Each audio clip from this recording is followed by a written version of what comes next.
Good morning, students. This is the fifth part of the chapter Sectors of the Indian Economy, Class 10, subject Social Science. Student, in this section, we will try to understand the classification of economic activity on the basis of criteria of structure of the organization, and on the basis of this criteria we can divide it into two section: organized sector number 1 and number 2 unorganized sector. Therefore student, we are starting from our next heading given on page number 30 of your textbook, that is division of sectors as organized and unorganized. In this section, we will try to understand the kind of working condition under which employees work, the level of earning, the rules and regulation being followed by the employer, and job security, etc. There are various more issues related to the working condition. So to help you understand better, your book is not defining what is organized, what is unorganized. Rather, it is wanting to give you two examples. One example is of Kanta and other example is of Kamal. There are two people working under different condition. So first we will go through what are their condition, and then we will try to understand that based on this condition what should be considered organized, what should not be considered unorganized. Let us try to understand that Kanta, she work in the office. Her timing is quite appropriate from 9:30 a.m. to 5:30 p.m.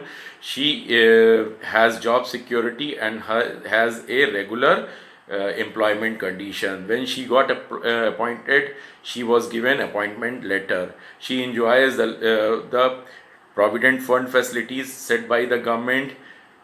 She also get the medical allowances. She is being paid for Sundays and other holidays, and if she work on the holidays she is being paid overtime also. That's very good thing. And student, there is provision of various facilities set by the employer for the convenience of employees. Now take the case of Kamal. Kamal is working in the grocery shop. His timing is quite odd, from 7:30 early in the morning till 8 in the evening. He used to work more than 12 hours, it means. Second, he is not being paid for holidays. So the days he work, only then he is paid. So he has to work every single day. Third, he can be fired any time from his job by the employer because he has not been issued any appointment letter. There is no job security. He is not given any medical allowances. So in case he falls sick, he has to arrange these facilities on its own, at the loss that when he is on leave he will end up losing the payment for the day when he has not worked, and on the other side he will have to make the expenditure on the medical facilities, what he will be going to the doctor and what the medicine he shall be purchasing. These two conditions are now making us to get clear that Kanta is working in organized sector where rules and regulations are followed, and Kamal is working in the unorganized sector. But let's move into the more detail what book is telling us. Kanta is working in organized sector as we said, but question is what is organized sector? It is mentioned in your book that organized sector covers enterprises or place of work where the terms of employment are regular and it is set by the government's rules and regulation. Various acts are being made by the government, like Gratuity Act, like Minimum Wages Act, like Factories Act, Shop and Establishment Act. All are followed in the organized sector for the sake of benefit, for the benefit of the employees. Because of these act being followed in the organized sector, there are job security, working conditions are quite formal, no exploitation take place like this, that anyone can be fired from the job at any time. There is overtime for the extra work. There are various benefit also. Paid leave is one benefit, then medical allowance is another benefit. If person works on the holidays, they are being paid uh, extra, that is overtime, gratuity, they are likely to get provident fund, and the last thing is that pension. Some facilities are also provided from the side of the employer, like if employee is working in the large scale, there has to be drinking water facility, there has to be sanitation facility, and there is required to be safe working environment for the employee. These are the condition in the organized sector. Now let us try to understand what are the condition in the unorganized sector. Like the case of Kamal, you will find that in unorganized sector, as per your textbook, let me read it for you, is small and scattered workplace. It means unorganized sector is a small and scattered workplace which is outside the condition set by the government, or you can say outside the control by the government. It means these are the places which is not regulated by the government. So in these places there is no appointment letter issued to the employee. Anytime he can be hired, or anytime with the requirement in the factory or the workplace, and he can be fired. There is no overtime facility, there is no medical allowance, no provident fund, no gratuity, and if the particular day worker don't work, for that particular day there is no payment or no wages is being paid to the workers. Similarly, from the employer side, no arrangement is also made for keeping the health issues of the employee in the mind. These condition itself gives an idea that it is not a very good working condition. Unorganized sector don't offer us very good working condition. Who are included in this category? You will find a street vendor. In the village area, you will find landless laborer, farmers, those who do their own work, small farmers basically, or landless laborer there in the village, street vendor in the urban area, rack pickers, maid in our house. She has also no such condition. Anytime your mother can ask her to leave the job. And also there is various conditions. This is why our prime minister during lockdown made appeal to the people of the country that if we have people from the unorganized sector like our maid, we should be giving them salary, we should not be asking them to leave the job because it is a tough time. This itself gives an idea that if prime minister has to make an appeal to all of us, it means there is definitely no job security. And if these people are going to be taken out from their job, they have no source to arrange the things for themselves. Student, moving the next section, you have let's work these out, where few questions are there, and I hope that after understanding these two concepts through the story of Kamal and Kanta, you can find out answer yourself. If not, please discuss it with your teacher in the classroom whenever you get opportunity. Moving to our page number 32, where our next heading is how to protect workers in the unorganized sector. Student, now we are very clear. One thing is very clear, that the job security we get in the organized sector. That's why most of the people try to get a job in the organized sector. However, situation is quite opposite, because the job security which is offered in the organized sector is not creating as much employment opportunity, so that more and more people can be accommodated over there. As a result, larger number of people are compelled to work in the unorganized sector. This was reason number one. Reason number two is quite interesting, student. There are various areas which deserve to be considered into the category of organized sector, but their employer of the workplace or the factories or any other institution themselves want it to be considered as unorganized sector because it is beneficial to them, to such employer. Number one, they avoid paying taxes to the government, that is called evading of the tax.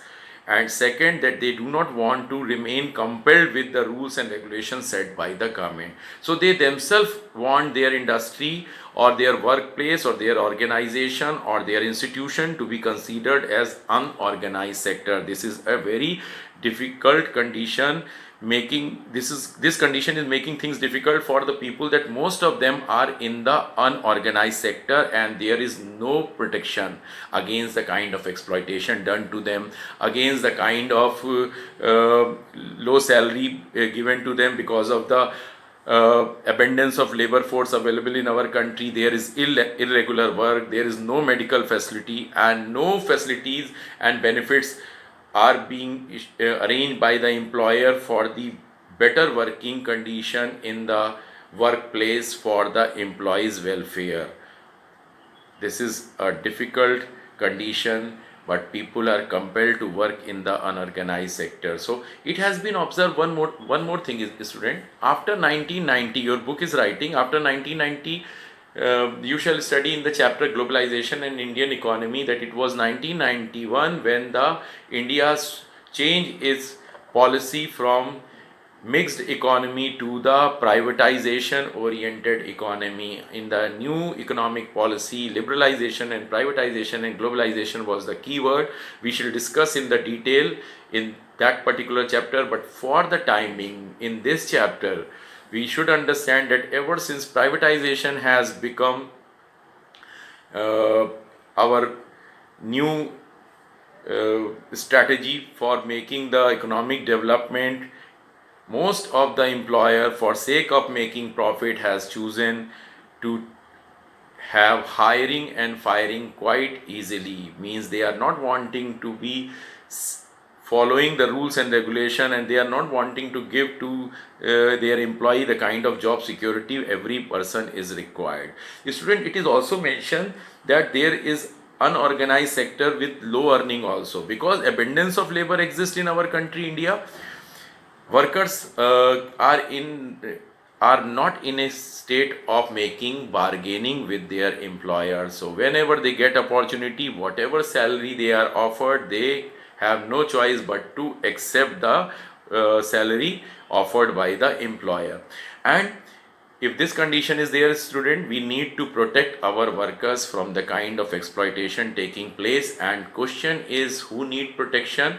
Your book has added few people from the rural area, student, like landless farmers, a small agricultural worker, sharecropper. There are few people who work on the other's field and share the production of the crop, that is sharecropper. Then there are some workers, artisans like blacksmith, weavers, carpenter, painters, who never get a regular work offered to them. These are the condition. And also it is mentioned in your book that in rural area also, rural households, where 80% of the rural household are having a small and very small land holding. So these people also need to be protected. They need protection by the government in the means in a form of providing loans for purchasing seeds, fertilizer, pesticide.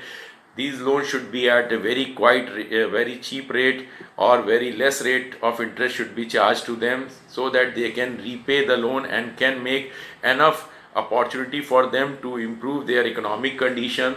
Student, it is also mentioned that in an organized sector, small scale industry, not only this include, there are casual worker and various people like street vendor, head load worker, garment maker, rag pickers, all have no job security, no assurance, and no benefits like health facilities, etc., because these people badly need a kind of assistance from their government or from their employer to take care of the health issues. Under the circumstances they work, their health is likely to face some problem, their health issues likely to arise, and then they need to be provided medical assistance. Few more things, student. It is also mentioned that government can provide loan to them, and government can provide various many government used to do also, that opening their bank account or providing them a kind of insurance, medical insurance, or a death insurance under the working condition, because their employer do not provide. So sometimes various schemes through the central government in the name of prime minister comes and offer these things, but still it is not good enough. Last thing what is mentioned in this section is, student, that it has been observed that most of the people who work in the unorganized sector happens to be from the scheduled caste or from the scheduled tribes or from the backward section of the society.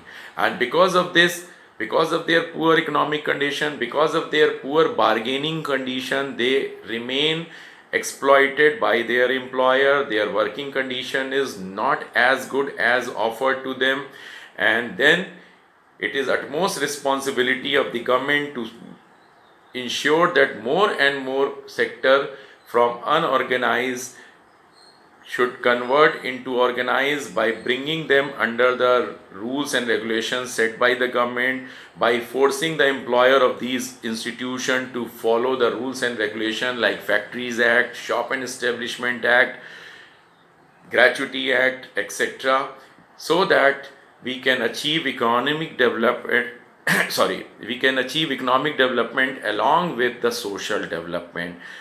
That's how, student, we have completed the classification of economic activity on the basis of structure of organization.